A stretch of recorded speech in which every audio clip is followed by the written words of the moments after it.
And yeah, I'm gonna talk like a radio speaker here. And we're live. Hello, everyone. I hope that everyone can hear us, everyone can see us. If you can, I would very much like you to send a plus into the comments and send something into the comments so we can see no one. Therefore, it would be nice if we get some feedback here. Do-do-do, do-do-do, do-do-do. We're gonna either way, we're gonna wait for a couple of minutes for everyone to join. So, oh yeah, I can see it. Perfect. Thank you. Um, let's just chat for a few minutes, for a few moments, so everyone can join. What's up? How are you, Kirill? How's your day? Good, good. Thank you so much for having me. And yeah, that's a really big pleasure for me to join the today's webinar. How are you? Very big pleasure. Very big pleasure for hosting you as well. I'm good, not too bad, not too bad. As usual, I'm in the apartment of my friends in Berlin. For some reason, I'm going to be here for like 3 days, and the weather is like we need to do this like classical British small talk. So I'm talking about like 2 seconds, and I'm talking about the weather. The weather is sunny and it's quite lovely, and I even got sunburn, especially after a few months in Spain and Portugal. That was a super unexpected occurrence, I would I would say. Yeah, the Are you perfect. are you joining from London? Yeah, I'm joining from London. Actually, the weather here has been very perfect since the start of the March. So I Mhm. think I got some tan because we went to a park last weekend. So yeah, actually, I like weather here. So yeah. That's nice. How Do you did you? still live near? Sorry, yeah, go on. Just Go wanted ahead. to ask about Berlin. How did you find Berlin? Do you like that? It is actually. I've never been before, and it is surprisingly awesome. Just because, like, the city is so big and so wide and so different. So, if you want some like old school buildings and like classic architecture, you can have it. If you want something new and I don't know something for like youngsters, etc., like Brick Lane, etc., you can have it. If you want some Soviet style, you can have it. If you want something this, something that, etc. It's like everything is in the city, which is quite interesting. Yeah. So I didn't expect that at all. I was, especially after Munich and Dortmund, I was expecting like a normal city, German city without anything. And yeah, Berlin is not like the rest of Germany, that I can say. Yeah, we still, yeah. If you are thinking, what the hell are they talking about? I'm here to hear about some visas and design. Yeah, we just allow a few minutes.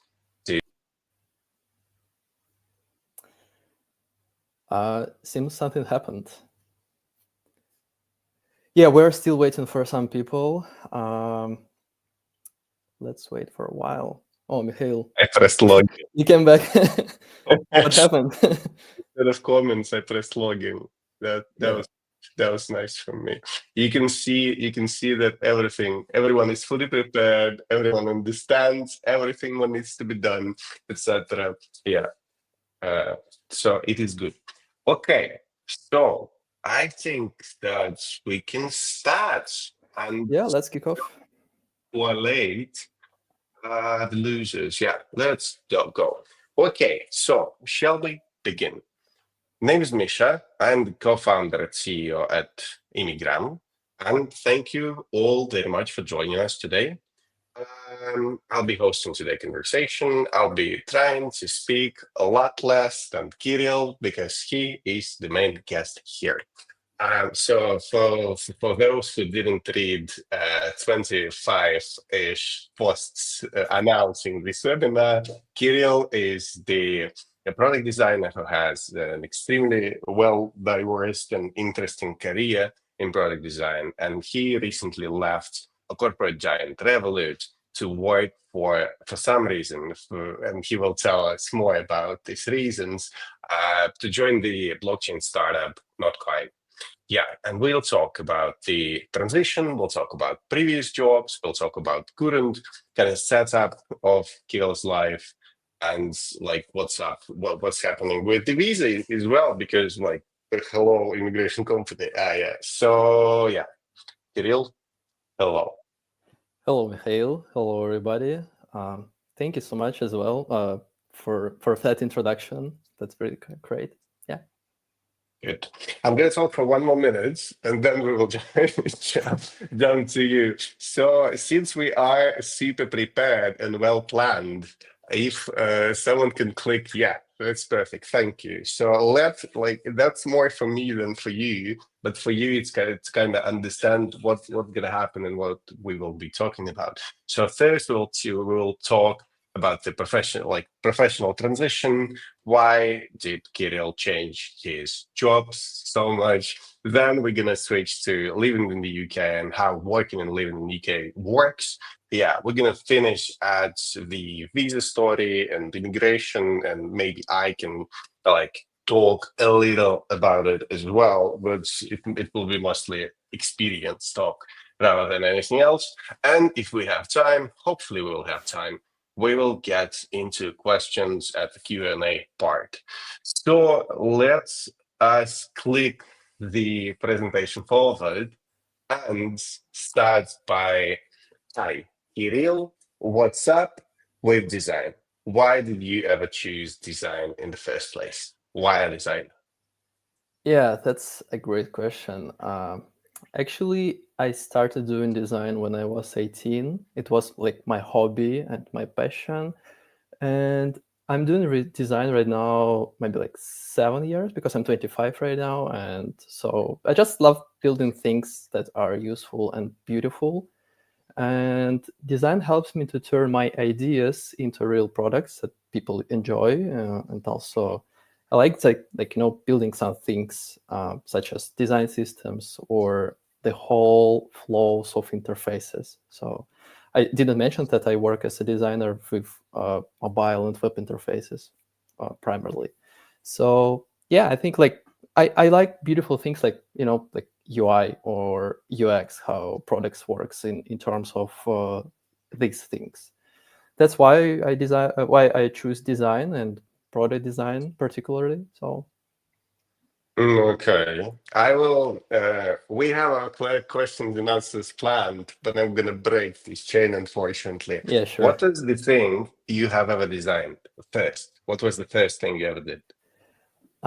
Yeah, I actually noticed that thing in my Google Drive recently, and it was like Oh, very yeah, it was very poor design that I designed when I was 18.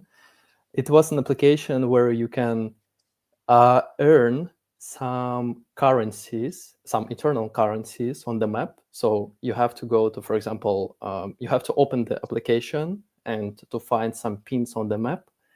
And if you go, for example, to I don't know, Big Ben in London and take a picture of the Big Ben, you have to upload that picture and earn some internal currency. That sounds really interesting because I'm doing actually the same things right now. I work with crypto. So mhm. in 2018, that sounds like a cryptocurrency, but nobody know about that. So yeah, nobody didn't know about that. I mean, yeah, that was 2018, I guess, was like the start of the I don't know, bloom of these such applications, because I remember myself in 2018 or like 2017, 18-ish with a Ukrainian startup called Nimzes. Nims or some Nimsys, yeah. Nimzes. And I Yeah. did actually earn this Nimsys for like spending time or something like this. So yeah, I guess it is something similar. Yeah, but we wasn't think at the we didn't think about that like about cryptocurrency. So it was Mhm. like just metaphysical currency which you can earn in the application. So I think Okay. currencies became popular maybe like in 2020 or 2021. It yeah, it started to be more and more popular. Makes sense. And you say we. Well, who were we? Like, how did you find your co-founders for that? That was my friend who offered me to design Uh, the application, and he was like a product owner, but but actually we haven't created something very nice. Okay. So we just made an application, designed the application, and yeah, haven't started to do something further after that. I mean, like development. Okay. Hmm. Makes sense. And I would very much like to ask this question. I know that designers in the audience are gonna hate me for that, but the rest of the folks will kind of say thank you. Why is design, especially product design, important? Like, why do you need it designed? Why a well-designed app is better than a white screen with a button on it if it does the job? Uh, that's a perfect question. I think like design, product design, and especially beautiful UX and UI uh, might bring you more customers, and I don't know, some people who can pay you some money for your product. For example, like I prefer I when I we started to work with you, I really liked your platform, Immigram platform, because it was very well organized and the UX and UI was perfect. So yeah, I just if you remember, maybe you didn't know about that, but I texted you some things, some improvements which you need to implement. I hope you Hmm. implemented, but I didn't. I don't know about that. So yeah, I think like I would choose I would prefer companies with nice UX and UI rather than companies with bad UX and UI. So yeah, that's why I like design and like to improve products, because like I see the real impact of my work. You know, Hmm. if I design, for example, like nice thing, I see that it works and I understand that it earns some money as well. So for a Okay, company where makes I work. sense. Makes sense. Okay, not gonna argue with that. If you don't mind, can you? So once again, given the 45,000 kind of posts about you and webinar, etc., people might be aware of like your career path, etc. But like for me and for the rest of us, I will frame this question like in poetic way. What shaped you as a designer? But what I really mean is, please describe the companies you worked for and like what was your career path. What Mhm. shaped you as a designer, Kirill? Uh, I would say that some of the companies where I worked previously, such as Conductive, for example, Conductive has a really strong design school, or had. I don't know about now, but in uh, 2020, when I joined them, it was a really high quality design team there. So yeah, some of the companies, and also uh, for example, work at Revolut, where I learned how to work with developers, with in English as well for me, and also yeah, some of the companies where I previously worked. So What would you say is, got it? What would you say is the ratio? Like, for instance, when you work at a big company as a creator, as a designer, what's the ratio of the creative work itself and learning the design system that people have built before you? Like, what's up with that kind of balance? Is there a balance, or is it more to any of these sides? uh, could you explain more? What do you mean? Do you mean like to work? Uh, yeah, so as far as I understand, for instance, when a designer joins such a big company as Revolut, for instance, or VK.com, you have to learn a lot about how things are being done in the company rather than just product design, etc. And there is some degree of just following the footsteps rather than creation. Like, Mhm. can you talk more about that? Yeah, sure. Actually, so when you work in a major company such as VK.com, for example, um, you follow the rules that were implemented before you, and you try to settle in the same rules and the same environment when you work in a big company, and you learn a lot of things. So because, like, for example, VK had a really strong design system, and when you work with that, uh, you starting to understand how things works in design system, for example, or if you need to design an icon. That's a really simple task, but it's very complicated. Sounds very simple, but it's complicated itself. So yeah, and also after that, you can learn some things from big company, and you can implement that, for example, into the startup where I currently work. So before my previous experience, without my previous experience in a big company, I couldn't, for example, create the same design system, the same high quality design system in the startup where I Mhm. currently work. So yeah, I think in a big company, in the corporate environment, I learned how big team works together, and I learned about some processes, structure, and clear goals that helped me to grow as a professional. So also I learned a lot. I met a lot of smart people there and learned from them how things works and how design works as well. So, for example, at Revolut, I learned a lot how bank industry works and how their design system works. And now I can implement. I wouldn't say that I copy some of decisions from them. I just, For legal purposes, I will ask you not yeah, to say that. yeah. I don't know. I just learned some techniques or some ways to implement some things, and I can use them in my work, in my current work. So, but I don't copy them install. I just try to adjust them for my needs, and so that's it. Okay, Yeah. fair enough.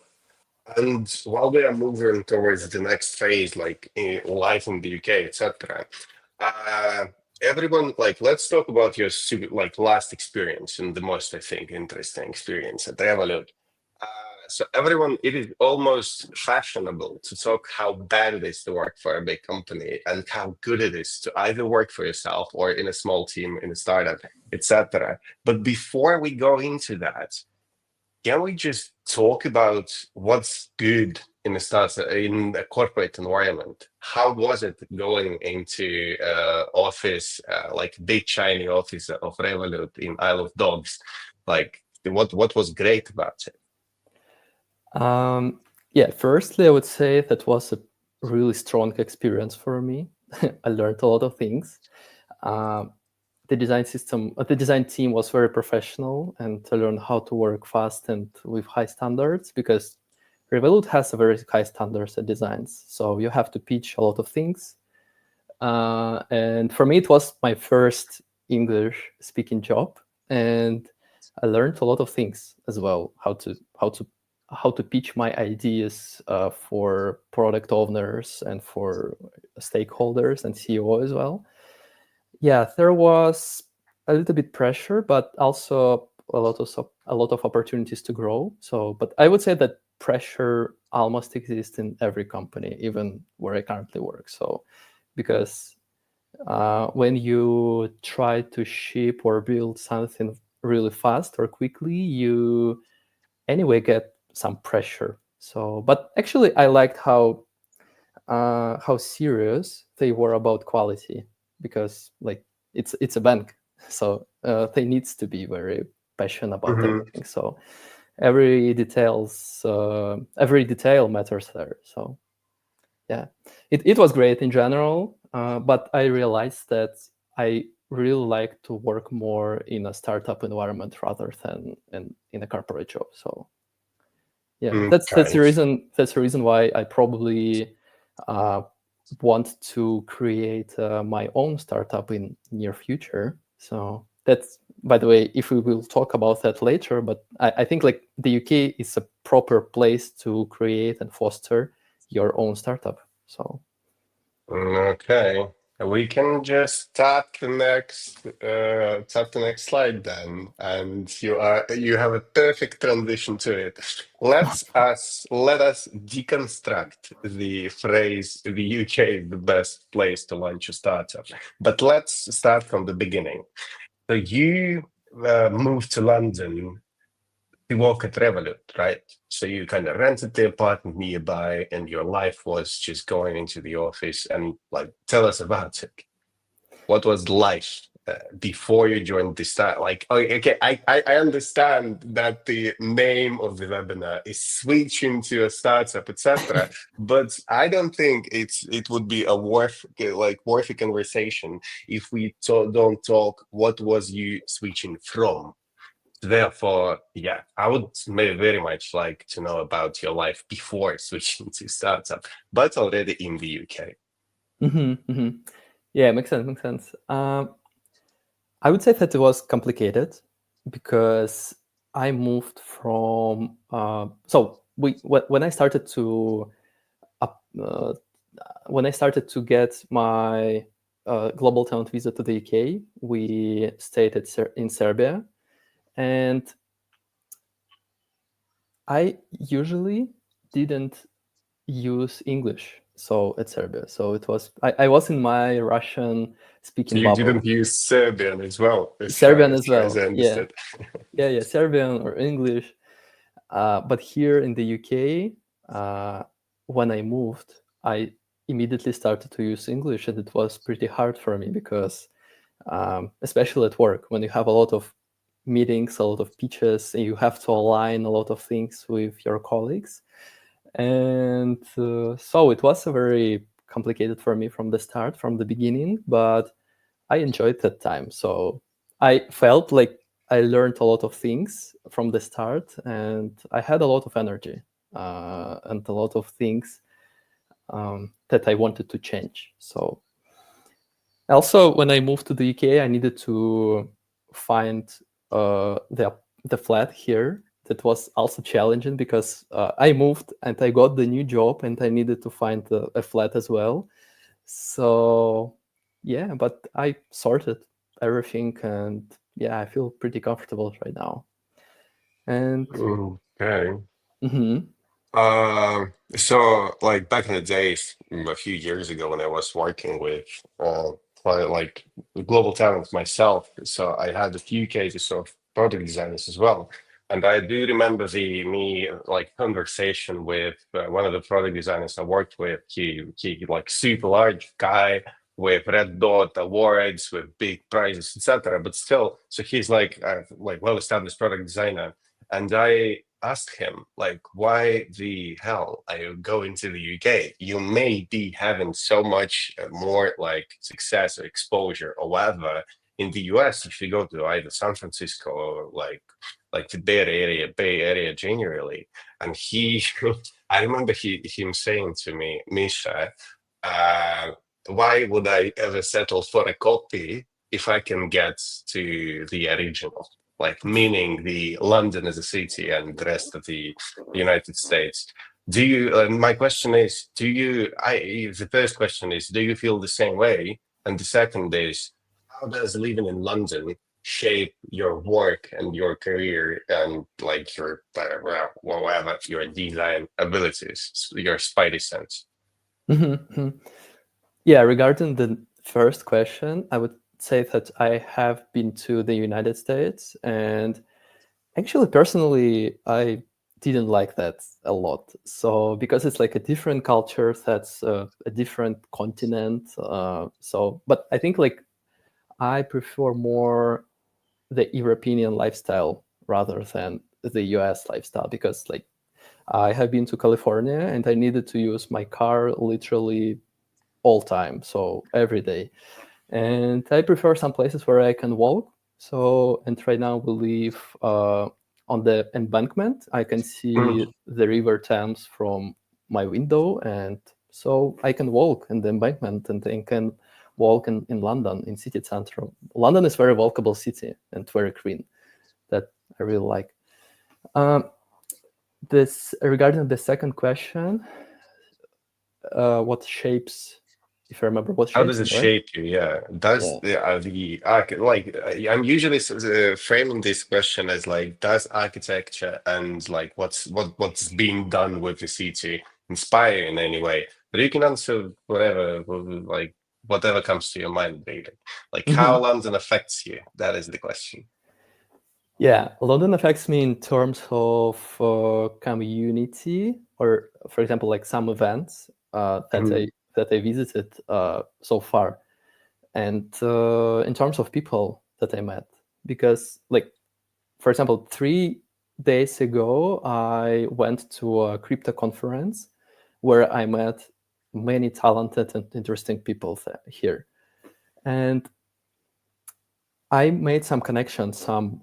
I just tried to expand my network connections. So I met them. I got some contacts, some Instagram accounts, and now I can, for example, if I decide to establish my own startup in the UK, I can text them. I like ask something about my startup, and yeah, I think like events, community, my new network connections, and yeah, and London is like the UK in general. It's where the place where I can think globally, not just about, for example, Russian users, about Russian people, but about also international ones. The environment in London is very fast, I would say. Like it's it depends on the neighborhood where you live in general, but I would say it's very fast and creative. So if you go to a Shoreditch, for example, neighborhood, so and yeah, and some of the people, environment, architecture, as you say, it inspire me a lot, and yeah, and I'm really inspired on myself that I live here and I can go to some events, meet people, get some investments, for example, um, from the local investments companies. Mhm. Makes sense. Yeah. Makes sense. But to the what can you say to the believers that the online events and online networking is the same as going to an Excel London and meeting face to face? Could you repeat what I mean? What can you say to the believers of of online networking events that they are the same as going face to face to to Mhm. Excel London and meeting people face to face? What's the do you feel any difference? Yeah, I got it. What you mean? Yes, I do. I feel the difference very clearly. Like when you attend to some event online, you literally don't have an opportunity to talk with these people who attend the event as well offline. So because like even online, um, when you meet these people offline, you can opportunity to talk with them, drink something with them, ask about their background, or even uh, ask about their contacts, and you can text them about something after that. So yeah, when you attend online event, you lose the opportunity to build your network connection, your new network connections. And yeah, I like to speak with people, and I'm really happy to find my proper community on these events, or Mhm. even new friends, new future colleagues, etc. So yeah, Okay. yeah. And then one of these, yes, sorry. I just wanted to ask: do you prefer online or offline events more? Do you prefer Uh, even onlines in general? it depends really. If I want to learn something from a speaker, I usually go online because so it will not so the physical thing will not distract me from the hearing something and learning something. But if I go from to meet people, there is no point literally in going online. I'm a strong face-to-face believer Yeah, and the relationships are being forged like this, like handshake, proper handshakes and proper beer, etc., and not via Zoom calls. But sometimes it can work. So yeah, it's kind of I prefer mhm. this, but maybe for someone online works. Not for me, unfortunately, Yeah, like yeah, a doll. Shall we? Our marketing team says that we spend too much time not talking about the red herring of the webinar, a startup. So I will ask you this, if you don't mind.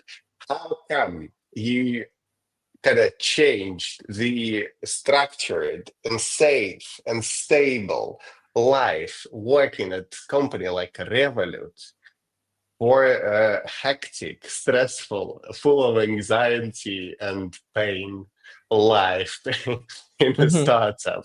Like, how did it ever happen and why? Uh, I would say pretty easily. So anyway, in a big company, you have a safe job, but often your impact is pretty small. Like for example, you can design one button in a corporate job for a while, for 1 year or even more, and you're like an operator or owner one button sometimes. But in startup, you can make real decisions and see fast results. And actually, I enjoy the speed, the risk, and the feeling that I built something from zero, from the scratch. Because like maybe I have a, I don't know, business or product owner mindset, and maybe in the near future, as I said before, I really crave to create my own startup. So maybe that's a reason why I decided to leave the corporate company and join startup. So because like I like having more freedom and responsibilities. So that's pretty hard, I would say, in startup to wear many hats because like you work not as a designer. Sometimes you work as a I mean, like not a product designer. You work sometimes like a graphic designer. You work like a brand designer, and sometimes like product owner, project owner. So everything in all. But it's interesting for me. It's more interesting than to design one scenario, one flow, or one button for a real long period. Yeah, I hope I Fair enough. answered your question. So I think like you can really comprehend with my opinion because like you're a CEO, you build a startup, you build your whole company. I think, yeah. What do you think, by the way, about that? The stuff like this, yeah, it is the same. It is it's, like old as anything story of you you both you like you do everything. You build your own website, you drive your own books around, and you also think of large American rivers to name your company for. Yeah, so yeah, it is it's, like it old as time is. Yeah. Fair enough. Fair enough. Fair enough. But still, like once again, so as far as I understand, I will not let you off the hook. As far as I understand, you moved to London firstly to work in Revolut office, and that is why you live in South Bank as well. So you're gonna be close to that. But when you left Revolut, what's the point of continuing to stay in the UK? Like, why didn't you leave for Madeira Island or Tenerife or like Bali or like whatever? You continue to pay like extreme money for your apartment, for your groceries, for your taxes, for your everything. And you even though you work remotely most of the time, like what's up? Hmm. Yeah, that's a perfect question. Sometimes I'm thinking about that. I don't want to hide that. Um, but as I said before, I think that's community, events, some other opportunities, and also I really crave to learn English, and that's a really perfect way when you like when you stay in the culture, when you stay in the country, and you learn English here. Like you can meet your neighbors, or I don't know, you can talk with somebody in the cafe or in the event and improve your English as well. So, and also if you want to get a passport, so that's a very obvious thing. You need to stay here for a while, for 5 years. Mm, yeah, and I also like the UK is my second home right now, and I feel like I'm settling down. And I bought like 600 furniture into my apartment, and I can just live to Madeira because like I have a lot of things. Because my chairs, how would they be without me? Yeah, that makes sense. Yeah, yeah, yeah. But I was thinking about like I don't know to buy a car or I don't know. I have like bicycle. I bought bicycle recently because I was a digital nomad since 2019 when the Mhm. COVID started. I visited Asian countries, Serbia, the US, and I just felt like I don't have anything in the country because I had only one my suitcase and one my backpack, and I was without any grounds, without any roots, and I wanted to just to settle down in the country, and I feel that I accomplished my goal right now. Yeah, Okay, yeah, fair enough. So buying some chairs to anchor yourself in the yes, country exactly. to Yeah. make it feel like home. Okay, that's a life hack here. Yeah, because like to be a digital nomad for a really long time is so very hard, and yeah, in some time you just thinking about I don't know kids, for example, or Mhm. about your future, what where you live, why are you traveling a lot? I'm talking about me, so yeah.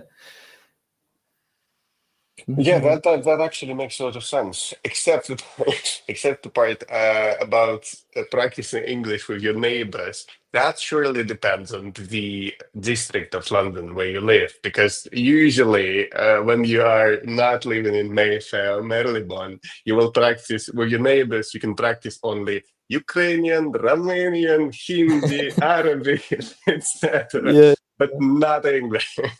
But it depends. Yeah, it depends. Hmm. Um, okay, fair enough. So, but still, can you tell me more about like what's your typical day to day now? Like what's happening with you now in a startup? What do you do? What's the responsibilities on you? Why do you cry at night? Like what's up now with your work?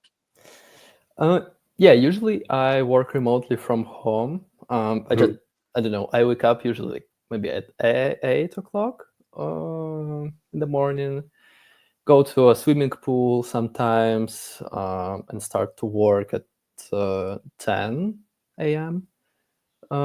Yeah, sometimes I visit the office. We have an office here in the central of London, but okay. I need to spend 1 hour by underground in order to reach our office. So I don't visit office so much. And yeah, just doing some work, finish my work, and we go to for a walk with my wife and visit some friends. Go to the I don't know restaurant or coffee shop. So it's like a typical day. I would say that I had previously, where like for example when I lived in Russia, in Moscow or St. Petersburg, and so but it's only in the different environment. So yeah. Okay. Yeah, fair enough. Mhm. Yeah. Could you say that Um, your lifestyle changed since you moved to the UK, for example? Have- I moved quite a long time ago. I moved in 2016 as a student primarily. So I was kind of figuring out the city, looking at everything I was like 21 years old or ish, something like this. Yeah. Yeah, so I done my master's. It was kind of it was different just because even though I had this university to kind of to go to, but nobody really cared about what I did and if I did it, because in at UCL where I studied, for instance, you had like an hour and a half. No, you had like five master classes or like seminars a week. It was like 7 hours of studying a week, and the rest of the week you can do whatever you want, or as they say, you need to study by yourself in order Yeah. to. But nobody did that. It's not like except I don't know, me and my friends, we didn't do that. So I started working, I started interning, I started doing this, doing that, doing some social kind of work, joining some society, joining some whatever. But yeah, it was different in a way that I was a lot younger, so it was all games for me because I was a student and I hadn't lots of things to kind of think about. I was living in a dorm, for instance, for like first 2 years. So yeah, that's a different experience from trying to find an apartment in London. Yeah, Yeah, sort of. yeah. But still, so moving on, like moving back to you, if you don't mind, what would you say are the some when we if we want to um, do the last nail into this discussion, what would you say is the um, biggest difference between, or like biggest differences, or between your life while working at Revolut, between your job at Revolut and your current job at a startup? Hmm. Um, I would say that right now I have more freedom because like I can I can push some new features or products more easily than at Revolut because, like, for example, Revolut has a strong design system that I needed to use literally in every feature or product that I launch. Well, I mean, like that I build there. But right now, I can be really more freely and more independent of the design system. I can build my own design system, for example. So yeah, here like here in the current position, I feel like I can build new things that we don't have in the market right now. I would say that like we work right now on one thing. I can't say actually what is it exactly, but it doesn't exist right now. So I feel like mm, we can solve one problem and earn some money from that. And I'm really curious to work on it because there are no other decisions where I can take some references, for example. Yeah. Okay, fair enough. Hmm. That is actually the most interesting part in working at a startup or building a startup from my side, because you cannot copy anyone really. There Yeah. is no big kind of guy or big lady who can tell you what specifically what to do. There is no guideline. There is not, and it is a matter of both sides, obviously, because on one side it is freedom of doing anything you can, anything you want. But on the other side, it's contact kind of constant trial and error. Yeah. And when you will make mistakes, they will bite you in your ass and like hit you in your face super hard, because you are the one who is responsible for that after all. So yeah, it's a coin of two sides, but still, I would consider it is better. But still, if we are so, as far as I understand, and someone in marketing can click the last button, you you moved to the UK via the global talent route, and Yes. this is the visa you found your job at Revolut on as well. So was it like tell me how good it was to not be soliciting a visa from Revolut. I think it was pretty good. Yeah.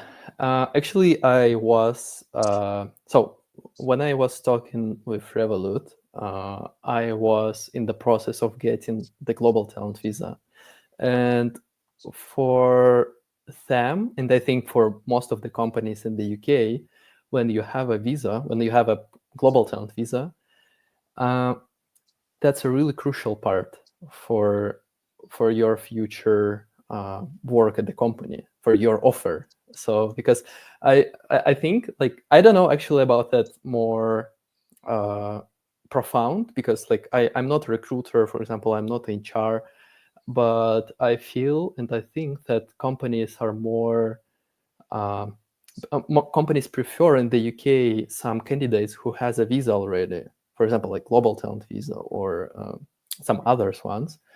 So yeah, I preferred, for example, my path of global talent visa because I didn't want to depend on the company. So for example, the skilled work visa is tied to your job and you have to work for a long time at the one company, but I wanted freedom So as I said before, I want a freedom everywhere. So at my work, in the visa, my application way. So yeah, I wanted the freedom to change direction. For example, if I realize that I don't like my current position, I can freely change my work. So, and global talent visa gives you opportunity to change your work like very easy. So yeah, maybe even build. So if I want to, for example, quit my job and I build my own product, I can do that because like I don't need to have some work visa here in the UK. Yeah.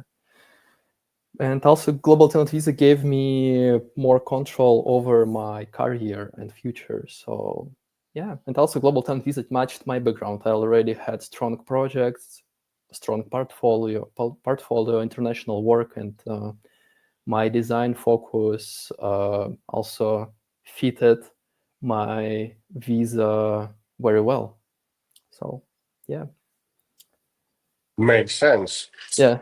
I hope I answered Marketing, your question. yeah, yeah, you did, in fact. But still, marketing said that they will murder me in cold blood if I will not say the following. So, as Kirill just described to you, the difference between the skilled worker visa and the global talent visa is the skilled worker visa is tied to an employer, and normally, if you leave the job, if you are being fired or you quit, you have 60 days to either leave the country or find a similar company that will sponsor you for the same and go through the same process of obtaining a skilled worker visa. And with global talent visa, you can just quit and that's it. So there is no way of you leaving the UK because of some of the decisions you make with your career, etc. You can build businesses, you can work Exactly. at it, you can do nothing for 4 years, and then you can take a full gap 4 years and then return to your work, etc. You can open a bookstore, which is actually a case of a global talent of mine. Hmm. You can do whatever, and Whatever you it's want. yeah, yeah, and it's actually funny because we at Immigram we say that there is a global talent curse because well, I don't know, 4 out of 5 folks who get global talent visa while working somewhere, not founders, they quit their jobs in like 1 year of getting the global talent. Obviously, it is a bit biased because most of the folks, especially who switch from skilled worker to global talent, usually do it in order to quit if you don't have it, they cannot. But still, yeah, even those who had super high paying jobs at super top notch companies with like I don't know, with Google, with Facebook, with like whatever, they left for something, and some of them continued to like another company which is more specific and smaller. Some of them started their own startups, but once again, some of them either did nothing I don't know, a super long time, or they opened something which is not related to tech at all. Like Yeah. if you saw this if you saw this meme that goes around, like there's a LinkedIn profile of like 23 years at Microsoft of like principal engineer, etc., etc., etc., and now goose farmer. Yeah. Yeah. So the real global talent, essentially, what I'm trying to say, with global talent, you can be a goose farmer somewhere up in Scotland, and everything's going to be fine. Yeah, precisely. Yes. But still, returning back to you, if you don't mind, kind of returning back. When you say strong, because you're saying, okay, it was actually a good fit for me because I have already had a strong kind of case, strong project, etc. But once again, when you use the word strong, um, didn't you? Well, let's put it that way. Did you ever, before getting global talent visa, did you ever consider yourself one? Do you think that? Did you wake up one morning and say, "I'm a global talent. I'm gonna fly"? How did it happen? Really? Not really. I didn't think that I'm like a talent before. So once I got my talent visa, I realized that wow, I got the recognition from the UK government. That's really cool. But uh, before that, I didn't think about that. Like I'm a talent. I'm a global talent even. So yeah, I just realized that I had a some portfolio or something like that, and I got recognition. So, but anyway, like I would say that maybe I was pretty um, rough to say. Like you need a strong portfolio. Actually, it depends. It depends on the case actually, but I would say that you don't need to be a celebrity, for example. You don't need to be you don't need to have a lot of subscribers on Instagram or YouTube. So you just need to show your good work, and if you can show it, you're already in the target group. So but that's why the visa. I could be wrong. I said it. That why visa called like not a talent CEO or talent celebrity. It's like talent visa just. So because talent could be hidden in you, so you just need to show it. You just need to open it and pack it in the case, and yeah, if you can do that, it's great, especially with your help. So Yeah, on the advertisement side, I can say that, yeah, in order to show it, you can use the public profile boost by Immigram, blah, blah, blah. Yeah, but really, paraphrasing this, um, like, once again, so when I talk to folks who consider global talent visa, I often find kind of an imposter syndrome in them when they say, "How can I be a talent if, or, my mate quoted, but my mate is at Google, I'm not, so how can I ever get it? My mate is at like has a Nobel goddamn prize, and I don't have it, and therefore, Jesus, how can I ever be a talent? In order to do a talent visa, you just have to have some experience at a product-led digital technology company. That is what you can start with. That's literally it. So the rest you can do. You can do public. So, for instance, you can do public appearances. You can do articles. You can do conferences. You can describe the products you did in a way that will interest the Tech Nation. You can get some folks to your boss from like from your past and a couple of your friends to sign you recommendation letters and do a visa, or you can come to us for this. But yeah, once again, it's not really rocket science, and it is especially compared with the rest, the other types of immigration. It's literally the best one, and yeah, but still. Um, Let me circle back because I'm getting excited, and let's not. Um, yeah. Can you tell me more about the, like you said a few times, you said that I'm gonna build my own. So yeah, I'm gonna build something on my own. What do you have in mind? And like, how do you envision yourself in the next couple of years as a startup owner, as the C level at your current like startup, or both, or neither? Like, what's up with your plans? Especially if the global talent visa allows you to do it. And like, no, no, no, no. yeah, makes sense. I would say both. So because like especially with AI services, you can create something from the scratch on your own pretty easily. So, and I have an idea to create something, create a startup using wipe coding, for example. So I know some knowledge in design, and I know like Figma Framer and some other services in order to create, for example, like applications or services or landings even. But yeah, I don't know how to code, for example, like because I'm not developer, and I like I would like to create a new project with vibe coding technique scheme in order to create my own startup, my own application, probably in near future, and try to earn some money from that. I wouldn't say that I want to quit my current position or something, but I just maybe create something, like a small pet project. And if my pet project will earn me some money, I will be really happy.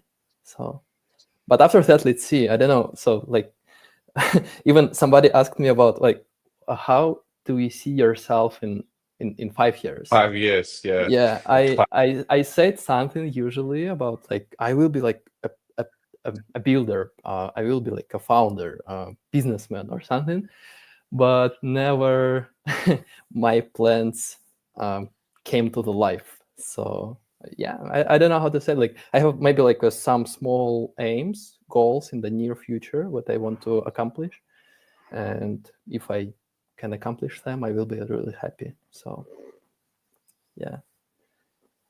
Fair enough, but you still accomplished quite a lot.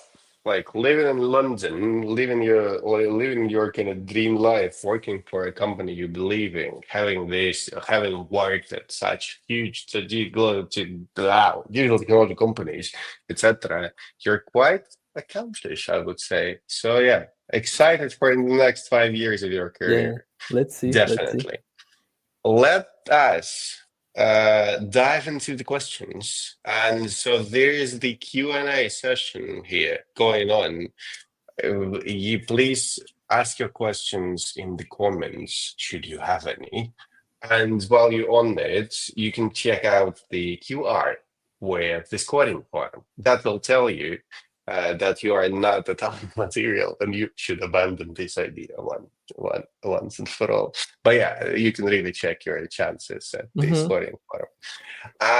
Yeah, so here we go. We have a few questions. So first, please ask Kirill and me. So yeah, for you, there are many other. So the first question is: are there many professional communities of global talent visa holders in London, or like any professional communities really? How to start networking on that? Mm-hmm. Uh, Mm-hmm. tell us some experience. What's up with networking? Mm-hmm. Yeah, that's a great question.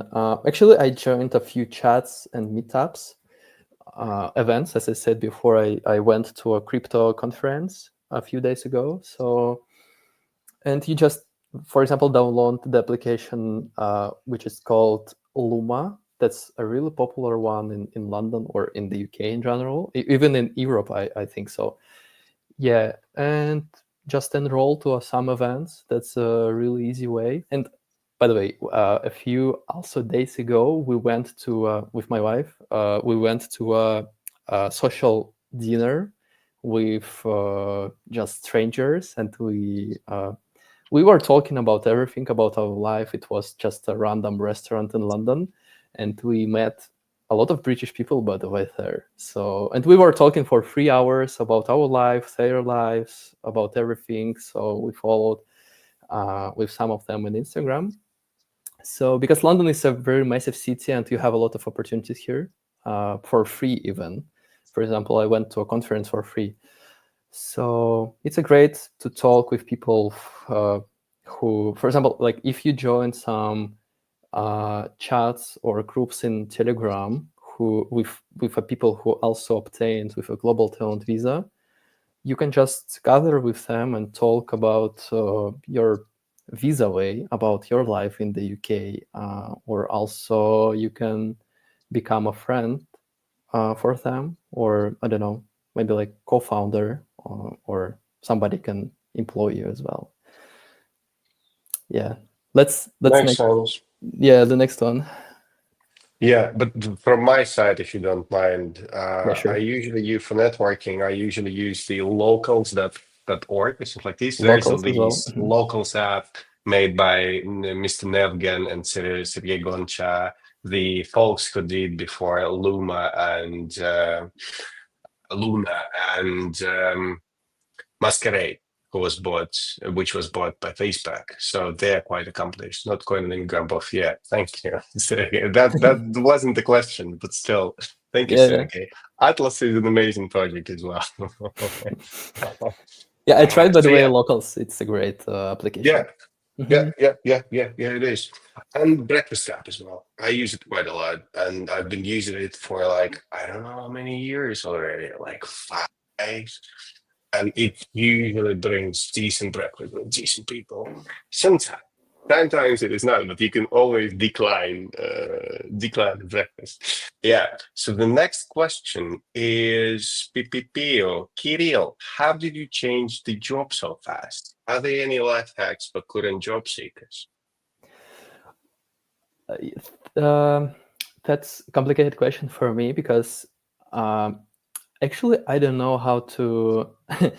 uh, yeah, I changed maybe like five jobs before my current one, or yeah, but almost all my previous jobs I got because I knew somebody, or I just luckily, for example, Revolut had a 4 or 5 steps before the offer. So, and they just texted me in LinkedIn and asked if you, by any chance, want to talk with us about everything, just for 30 minutes. And I said yes. Um, yeah, and actually, I didn't. Uh, I haven't ever tried to find my job like directly. I mean, like I never wasn't in my, like, for example, some job seeking websites. Mhm. So some previous my places where I worked, they just texted me about, hey, do you want to work with us or something like that. It's really like simple way to explain that. um, yeah, so it was like a luck, I would say. Okay. And public profile, I think, like LinkedIn is a very helpful and powerful service if you want to find a job, for example, in the UK. So yeah, if you don't have a LinkedIn account, and you want to work in the UK, probably the best way to find a work in the UK will be to create a LinkedIn account and improve and boost that. So I love how accomplished folks like you always say it was just luck. It was luck. I was lucky to whatever. I do not. I believe in luck, but to an extent. I believe that luck is happening, like lucky things and good things and serendipities are happening to everyone every damn day. But in order when it happens with you, you need to see it, and in order to see it, you have to develop yourself constantly for the extended period of time in order to kind of raise your eyes and look around and understand that something is happening. So, for instance, in design, you need to understand what you need to educate yourself a lot, so when the opportunity comes, you can see it. And the second thing, you need to be able to seize the opportunity. And in order to do that, that's years and years of preparation and work on yourself and building these great professional out of yourself. So when the moment comes, you can see it, you can seize it, and you can do something with it. So yeah, I don't believe it. It is luck. It is luck. It is lucky that those companies messaged you. But if you would not have been a decent professional at the time, these texts would not mean anything. So yeah. it's not just luck. It's years of hard work. Let's leave it. I'll leave it at that. Yeah. Could I add one more thing? You said that it's about taking the opportunities. And when I won the giveaway from you last year, I had an opportunity to take the prize of your help in getting the global talent visa. So I had that. So I could say you, like, I don't want to take the prize, I don't want to get the visa, but I decided to take that. And so yeah, I'm here in the UK, and everything sorted, everything is fine. That's yeah, I think it's like about taking the opportunities. You have a choice every time.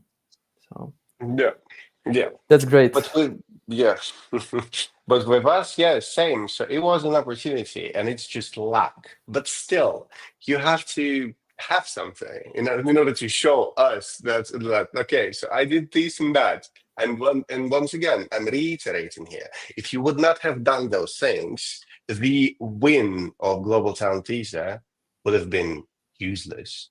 Yeah. So yeah, once again, on this philosophic note. We thank you folks for coming. We sincerely hope it was interesting, and we sincerely hope that our accents were loud and clear and understandable. So, yeah, Yeah. thank you so much, Kirill, for coming. It was great. It was a nice chat. Thank you so much, Mikhail, and thank you, everybody. See All ya. right. So, yeah, see you soon, possibly. Bye.